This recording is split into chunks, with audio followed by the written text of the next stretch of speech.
enchiladas and the teriyaki too.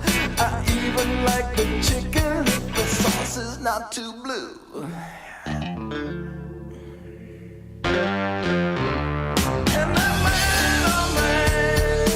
And so the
All right, everybody. Hope you're doing well. Welcome to another We Read the Documents live stream. I'm your host, Brisson. That was ZZ Top with TV Dinners. Of course, you know, I got to play that song when we discuss the Swanson Foods heir, Tucker Swanson McNeil Carlson. Hope everybody's doing good. So it was Robbie Martin and Gumby for Christ on Twitter that put me in the direction many months ago to research Tucker Carlson's involvement. You know, Tucker Carlson, he claimed that CIA didn't want him, just like Anderson Cooper. The CIA didn't want Anderson Vanderbilt. And so, you know, they both share that same coincidence. Or is it a conspiracy or just a coincidence? Shout out to Jack Allen. But, you know, so my opinion, both are CIA agents. One for the left political ideology and one for the right political ideology. I know it hurts people's feelings because I'm a conservative. I think Tucker Carlson's a conservative. And I've, you know, done numerous episodes on this channel exposing Tucker Carlson, and some people still want to idolize the man. They still want to think that he's our guy, that he's for us, that he's speaking for the common man, and yet he's a Swanson blue blood by marriage of his father to a stepmother. But, you know, he's not. He's anything but. All right? He's not. Tucker, totally not racist, Tucker, as Mark Stein would say on the CNP Rush Limbaugh show. You know, he's not our guy. He's not. So, of course, you know, I was actually slightly shocked when it came out that Tucker and his college roommate, who we're going to find out who that college roommate was, they were down there in Nicaragua during the Iran-Contra Affair when they were in college in the 80s. What's up with that? What's up with that? It was wrong. And so the summer after my freshman year, my roommate and I decided to go down to Nicaragua for the summer and work and, you know, get involved in the war, you know, and support the side that we thought was right, which is not the Sandinista side. And we came away, I think, both learning that, you know, just a lot more complex than we thought. You know, that the good guys weren't as good as we thought. The bad guys were probably every bit as bad as we thought. But the two sides were commingling to a much greater extent than we ever imagined, you know? Right. And other people's affairs are really hard to decipher. It's like somebody else's marriage. You never really know, you know, what's going on inside it. Do you see, like, how his... I mean, he is just remembering... Who does this? In the middle of a war zone, okay, of a civil war... Okay, that was primarily steered and controlled by the Council for National Policy, okay, the right wing of the bird of the world order, okay? Tucker Carlson decides with his college roommate to go down to a Nicaraguan beach during, I don't know, spring break, summer break, and help the CIA, CNP-backed Contras? what? And that just glosses over people. They're just, it's just like their eyes are, oh, we love Tucker so much, and he's so great on Fox News, and it's just like, it's like you hear, like, if that, if a person was truly thinking for themselves, they weren't graphically, psychologically, and spiritually mind controlled, okay, you would hear that and you would go, wait, what? And please, I don't want nobody any longer to tell me that Tucker Carlson is not a CIA agent. It's like Anderson everybody on the right will be like, oh, Anderson Vanderbilt's a CIA agent. Look, I can't stand Anderson Vanderbilt, okay? I've been to the Biltmore Estate in Asheville. That place is evil, all right? The Vanderbilts are evil, all right? But, in the same breath, go, Tucker Carlson's our guy. Oh, John, you're downplaying that he, his dad was, president of Air America. Oh, you're downplaying that he tried to get into Central Intelligence Agency like,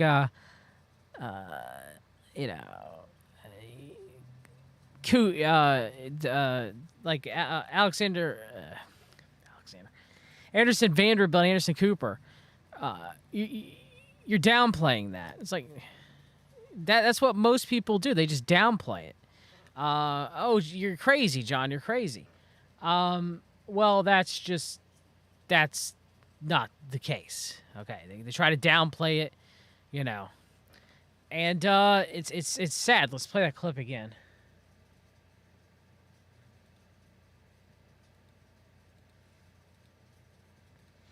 And the clip is called Tucker on a College Summer, by the way. And I remember having very intense feelings about who was right and who was wrong. And so the summer after my freshman year, my roommate and I decided to go down to Nicaragua for the summer and work and, get involved in the war, and support the side that we thought was right, which is not the Sandinista side. And we came away, I think, both learning that, just a lot more complex than we thought. That the good guys weren't as good as we thought. The bad guys were probably every bit as bad as we thought, but the two sides were commingling to a much greater extent than we ever imagined. Right. And other people's affairs are really hard to decipher. It's like somebody else's marriage. You never really know, what's going on inside it. And you guys know what I meant by there. I got a little tongue-tied. I didn't sleep well last night and went to bed late. But not that I'm trying to downplay it, but people downplay what I'm saying. They kind of dismiss that Tucker Carlson and Anderson Vanderbilt have the same trajectory. Anderson Vanderbilt did come from a more wealthier family, though, but they had the same trajectory where, they were, they weren't approved or failed out of the Central Intelligence Agency, so therefore they both became, part of the Fourth Estate, part of the media. And so a lot of people downplay that. They'll, on the right, they'll say, well, yeah, Anderson Vanderbilt, of course he's corrupt, but Tucker Carlson, he's not, even though they have the exact same trajectory, okay, exact same wealthy families, except, the Vanderbilts are more wealthy, but, Swanson's, there is millions there. And so, then people on the right will say, oh, Anderson Vanderbilt is CIA, and Tucker Carlson's, not. Or people on the left will say, oh, well, Tucker Carlson's CIA, Anderson Vanderbilt is not. You just heard the clip. Give me a break. The Iran-Contra Affair is a CIA war, backed primarily by the Council for National Policy. I mean, Gary Webb, Dark Alliance. Hello, people. Hello. So I thank for Robbie Martin for bringing that up, and then we find out who Tucker Carlson's roommate was that went down there with Nicaragua. And it was the Daily Caller founding member who was an advisor to CNP Dick Cheney, who's a member of the Council for National Policy himself, Neil Patel.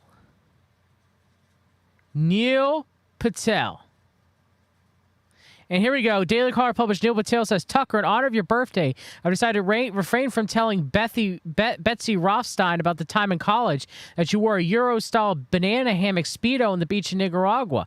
Your secret is safe with me. Happy birthday, Neil. So now to me, this sounds like this could be some sort of homosexual liaison. Seems a little weird to me. Seems a little weird. So, of course, we also have... Carlson believes that the country is economically in the 1920s. He claims that the Sandinistas only recently began to promote any sort of free market and are essentially Marxists. When Violeta Chamorro comes to power, he says, a reform to capitalism will begin. Carlson and his friends attended many UNO rallies and are supporters of its victory. These three believe that UNO's coming into power hopes for the future of Nicaragua life conditions. From their interactions with the Nicaraguan citizens, they came to believe that the termination of the Sandinistas' reign was the only answer to the plight of the country. Passes encapsulated his feelings for the Sandinistas when he said, it's Nicaragua, run by one political party that has been taken complete control over the economy and build up the largest Central American military force to maintain its grip on political power and export violent revolution throughout the rest of the region. I mean, DJ mentioned in the chat, I always take a vacay in Nicaragua, don't you? Yeah, during the middle of a civil war, to the beaches during, break during college. Yeah. So, of course, we have the 2014 leaked list of the Council for National Policy. Yes, that was put out by the Limited Hangout Southern Poverty Law Center, okay? But this list is true. So we have Neil Patel, right here, co-founder and publisher of the Daily Caller. And, of course, the man who invested in the Daily Caller that got off the ground was millionaire Foster Freeze. Of course, millionaire Foster Freeze is also in the CNP. I'll prove that in a minute. He's now deceased. He's also funded Ali Akbar, Ali Alexander, and Charlie Kirk, CNP Charlie Kirk and CNP Ali Alexander. Charlie Kirk being Turning Point USA. So Foster Freeze gave Carlson $3 million in seed money and put in another $500,000 2 years later. So let's see Freeze. Let's find Freeze.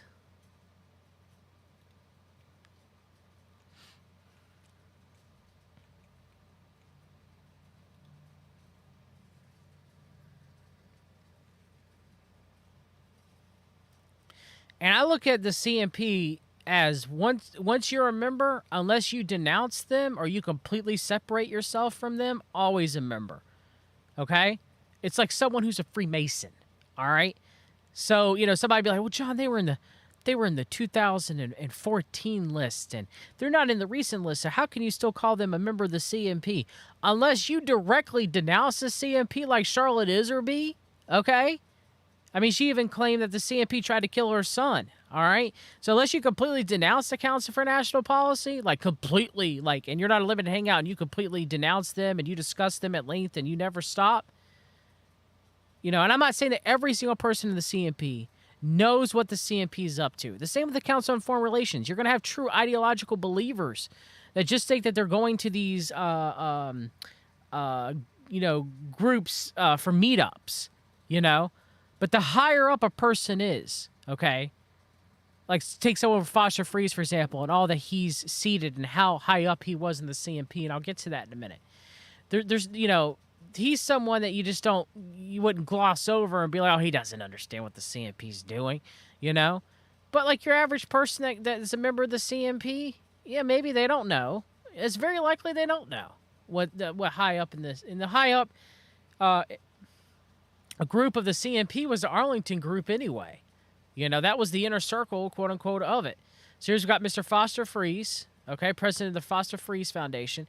Now, interesting thing about Freeze, is that it should be listed on here.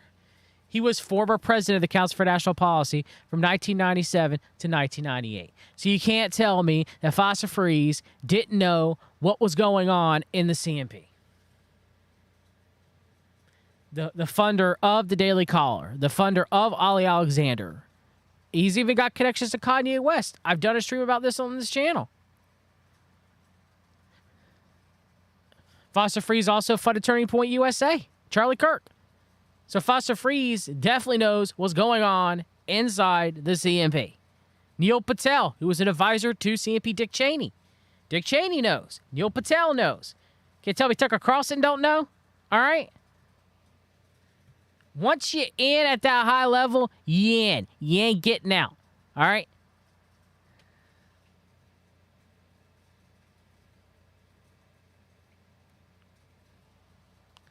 Oh no, Royals in the chat. Why is Tucker a Fed trying so hard to expose the Fed Ray Epps? Battle between agencies? Well, explain to me why Tucker Carlson is such good friends with Hunter Biden and how he told us to leave Hunter Biden alone. He's been through enough. And how those documents got lost in the courier.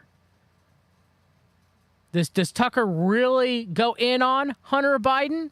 His best friend forever? No, he doesn't. But Tucker's our guy, right? Oh, yeah, he's our guy. Good friends with David Brock and James Alefantis. And good friends with Hunter Biden. Really our guy. Really our guy.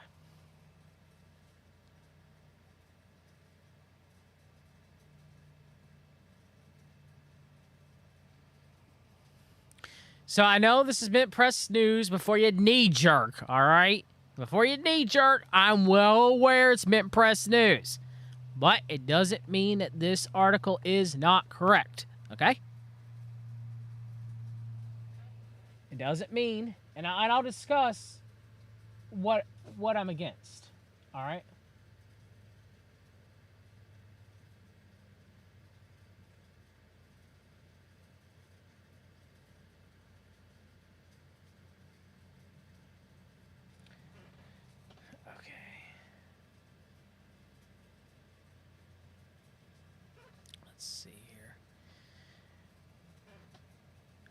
New York. Tucker Carlson is the hottest media personality in America, comfortably the most watched cable news show. Tucker Carlson Tonight is a ratings bonanza, with even former President Donald Trump said to be a keen viewer. Part of Carlson's appeal is that he presents himself as a maverick outsider, someone who thinks outside the box, is not afraid to launch tirades against the powerful and criticize the government and its foreign policy. Certainly does not surprise many people, covering subjects other cable news hosts do not touch. However, on closer inspection, this populist everyman persona is all a facade. Carlson himself has deep connections to the government, the national security state, and works hard to obscure the real centers of power, channeling popular rage towards softer targets. Okay. Tucker Swanson McNear Carlson was born into a wealthy California family in 1969. He attended a number of private preparatory schools in California and New England, including the exclusive St. George School in Rhode Island, where today's attendance costs between $46,000 and $67,000 per year. From there, he went on to study at Trinity College, a private Connecticut liberal arts institution that charges similar fees.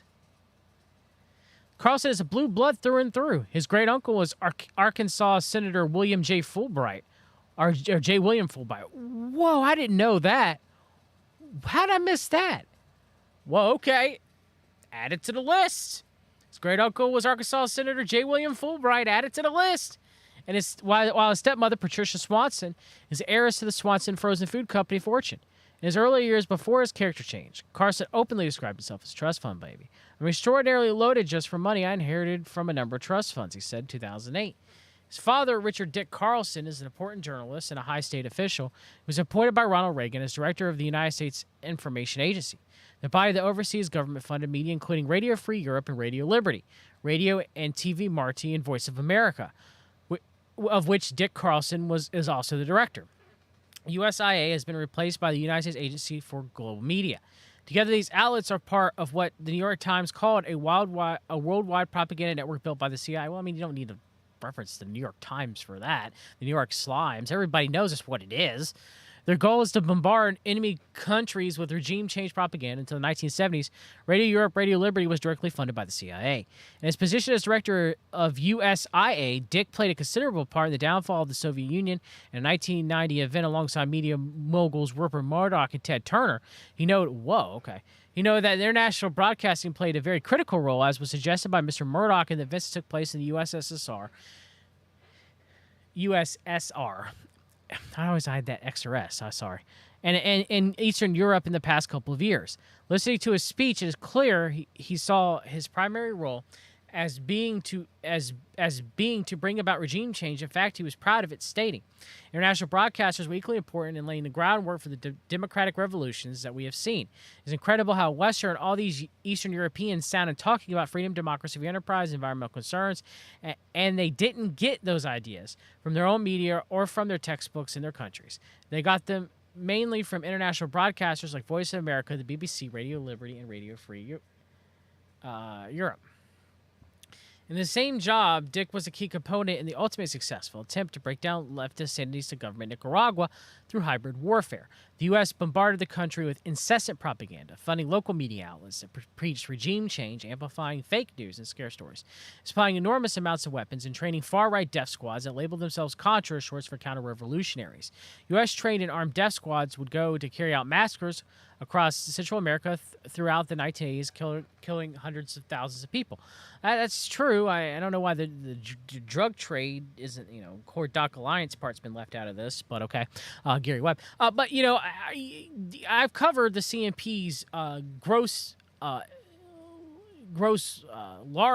large involvement in the Iran-Contra Affair. I mean, they were even getting briefings from Ollie North about the Iran-Contra Affair. A private group was getting presidential level briefings, and even CNP Ronald Wilson Reagan would get some of his information from those briefings that were giving to the CNP about the Iran-Contra Affair. That's crazy. That's crazy.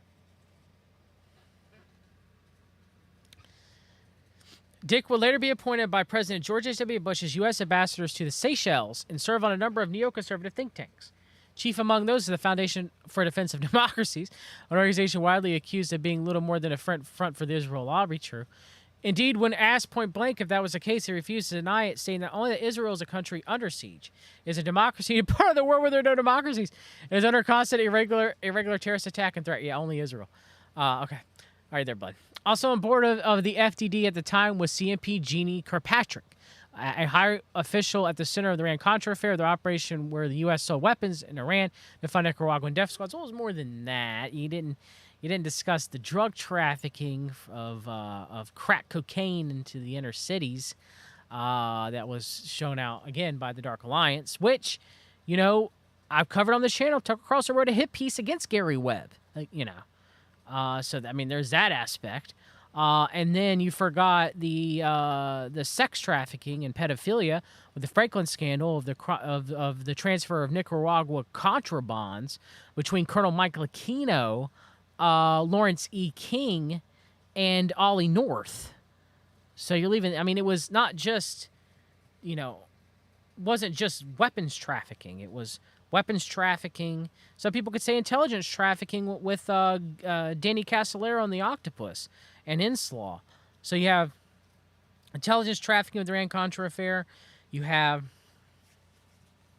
Inslaw and Promise Software. You have weapons trafficking. You have human trafficking and pedophilia and sex trafficking. And you have drug trafficking. So it's like all of these things. And then, the Clintons were involved in it. Mena, Arkansas, Boys on the Tracks, where the boys were murdered. There's assassinations tied with this too as well. You could add that aspect to the Iran-Contra Affair. I know a lot of people are going to balk at this, but I would actually make the argument that the Clintons were more on the right side of the world order than the left side of the world order, because Hillary Clinton was a major member of the Family and the Fellowship. And they were, the CNP was yoked up with what was happening at Mena, Arkansas, even though they tried to expose it through the Clinton Chronicles and through Christopher Reddy. But we know that Christopher Reddy, CNP Christopher Reddy, the founder of Newsmax, he went from trying to expose all this stuff to now says it's all fake pretty much. And, is a funder of the Clinton Foundations and is buddies with the Clintons. So was it always a whitewash? The CNP, look at CNP Ken Starr, Kirkland and Ellis. Did he cover up, was the whole Monica Lewinsky scandal? a cover-up for Whitewater and the Clinton body death count in Mena, Arkansas, and the Iran-Contra Affair and the CNP? Like, how deep does this go? You know?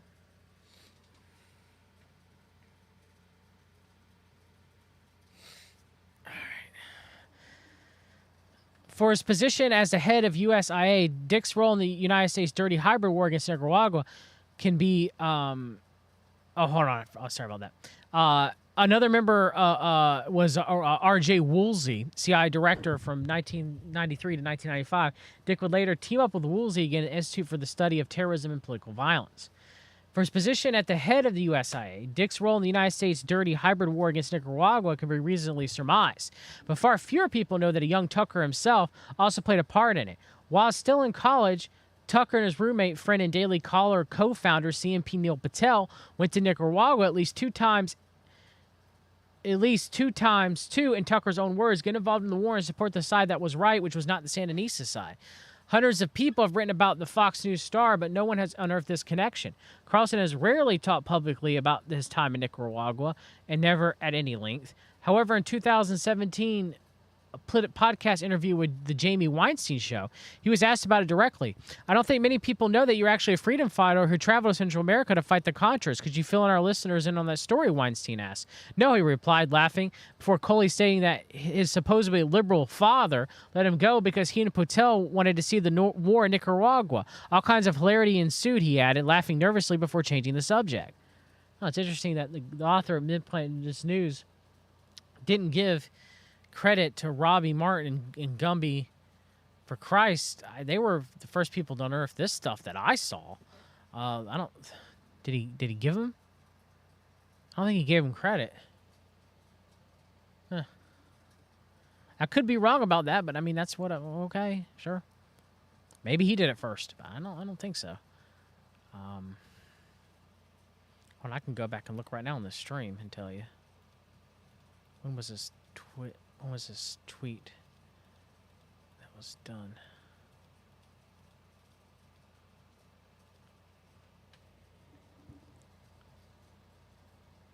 Yeah, Gumby's and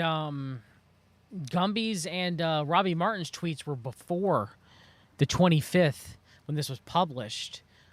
So why don't they have credit? Again, Mintz Press News, again getting caught red-handed in the cookie jar, not giving people credit when credit is due. Unless he gives it somewhere in this article, then I'll state that I'm wrong. But I don't see any kudos given. Okay, interesting. Par for the course.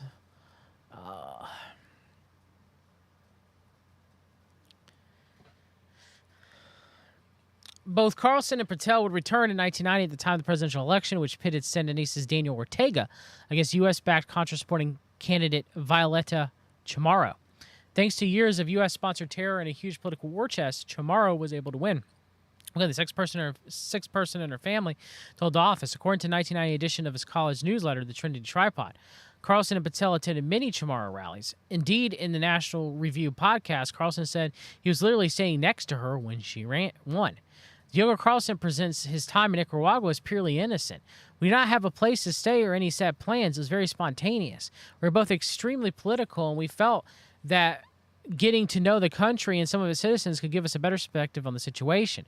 The tripod quotes him as saying, speaking to sources who were at Nicaragua at the time, Mid-Press understands it was not uncommon for Americans of both social and conservative political dispositions to travel there as kind of a political gap year.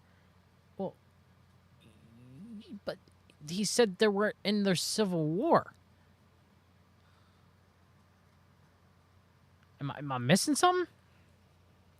It's quite possible that the preppy conservatives were simply rich kids inspired by attempts to unseat an anti-imperialist government. However, the fact that the son of a man in charge of a CIA front organization tasked with aiding the Contras and overthrowing the government were there on more than one occasion remains suspect. How was a random foreign college student able to fight a Chamorro's side as she won, given the intense security precautions after years of bloody civil war? But he was there when the civil war was going on. I don't know. What sort of support did Carlson give the Contras? And how should we interpret the word freedom fighter? Mint Press asked Fox News and Patel for comment on these issues and not yet received a response. Even more questions are raised when one remembers that it was not long after his second trip to Nicaragua that he formally applied to become a member of the CIA. Little about this event is known, but is reported apparently about his apparent rejection. Dick suggested he take up journalism. They'll take anybody, Dick Carlson said, as a former journalist. Today, the State are back in power. The United States continues to support the Chamorro family, with the CIA cut out organizations like the National Endowment for Democracy, sending the Chamorro Foundation millions of dollars in an attempt to help Violetta's daughter, Christina's presidential bid. Let's see here. While Carlson has made multiple public spats with so-called neocons, he's also consistently defended the ones involved in operations against Nicaragua. When Congresswoman Ilhan Omar grilled Elliot Abrams for his role in aiding Central American massacres, Carlson brushed it off, stating that the events were over 30 years ago, implying that they were irrelevant. In 1991, a U.S. court convicted Abrams of withholding information from Congress about his role in supplying weapons to the Contras. Abrams' partner in crime in this was CNP Oliver North, who directly sold the Iranian government weapons, used illegal proceeds to fund the Contra death squads, which carried out countless massacres against peasants, women, schoolchildren, and other soft targets. North was also initially convicted of a central part in the so-called Iran-Contra Affair. Carlson, however, has only positive things to say about him. That's true. I played the clips. He's a great man, Ollie North, he said. North has also appeared on a guest on the Tucker Carlson tonight on multiple occasions. That's true. In his 1991 college yearbook, Carlson listed himself as a member of the Jesse Helms Foundation. Helms is remembered as one of the CNP Jesse Helms. Helms is represented as one of the last openly racist politicians and is infamous for opposing civil rights acts and voting rights for racial minorities, for staging a 16-day Senate filibuster to block the approval of a federal holiday in memory of Dr. Martin Luther King Jr. However, Helms also worked closely with the CIA in Central America to prop up far-right dictatorships and overthrow the Sandinistas. That's true. In North Carolina, Senator was crucial in pushing through the Helms-Burton Act, the blockade of Cuba that continues to this day. He also wrote legislation that established Radio Marti, of which Tucker's father, Dick, became head. While there was such an organization as the Jesse Helms Foundation, it's likely that inclusion in Carlson's profile was meant as a joke. It also appears next to a claim that he was also part of the Dan White Society. Dan White was a man who killed Harvey Milk, California's first openly gay elected politician. This light that is likely that Carlson was merely signaling in a creative manner they supported racism and homophobia. All right, let's see if there's anything else that's all right. I've already covered Tucker and Gary Webb.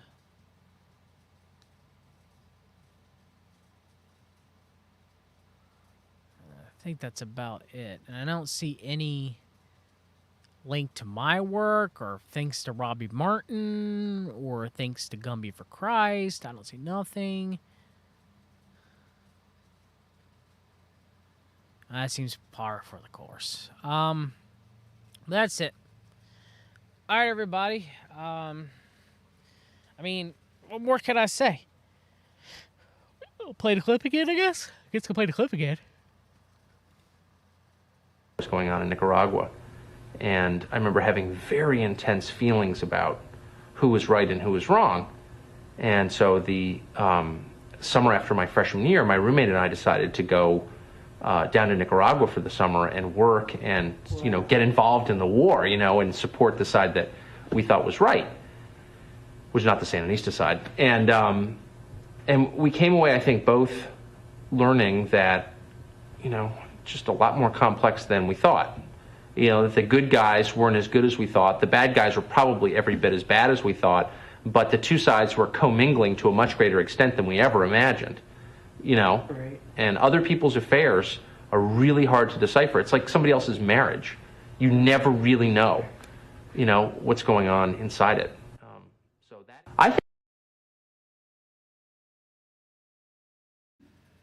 So that's it. I really don't know what else to say. It's my belief the Iran-Contra Affair, I don't believe the official timeline. I guess I'll mention that too as well. Because if we have, the involvement of Lord C. King in the Franklin scandal, we have the involvement of Dark Alliance in the drug trade. My guess it went from somewhere into the early 1980s is when it started to my guess, now they claim it ended on 1987 when Congress put an end to it. I don't think it ended. I think it continued for, I don't know, at least the mid 90s. And some people say it's been revived today, actually, with the Contras making a reappearance. And kind of the CNP under the Trump administration relisting Nicaragua as kind of like a terror country, kind of like the, what they call it, Trioca of Terror, I think, if I remember correctly. A Trioca of Tyranny. So you had North Korea, Iran, and I think they listed Nicaragua. Let me go back and look. I don't want to talk out of my mouth there.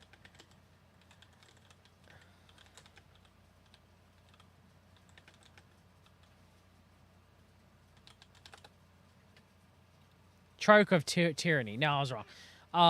Well, it was Nicaragua, yes, but it was Cuba, Nicaragua, and Venezuela. That's right. CNP John Bolton mentioned when he was part of the Trump administration. So it's a Trioca of Tyranny. So you have Cuba, Nicaragua, and Venezuela, not Iran. That's the Iran, North Korea. That's terror countries.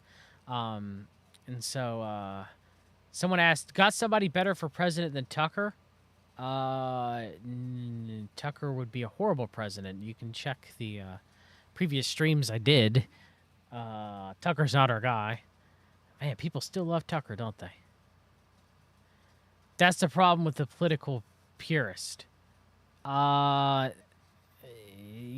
when someone makes it to president, they're really our guy.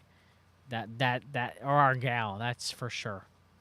Yeah, all the United States presidents have always been for us. Yeah. But anyway, the Iran-Contra Affair, I think, went probably off the books and probably went into the early 90s, mid 90s. As far as CIA support to Nicaragua, which I guess you could, again, say still went on to the day. So. But it's interesting to see how much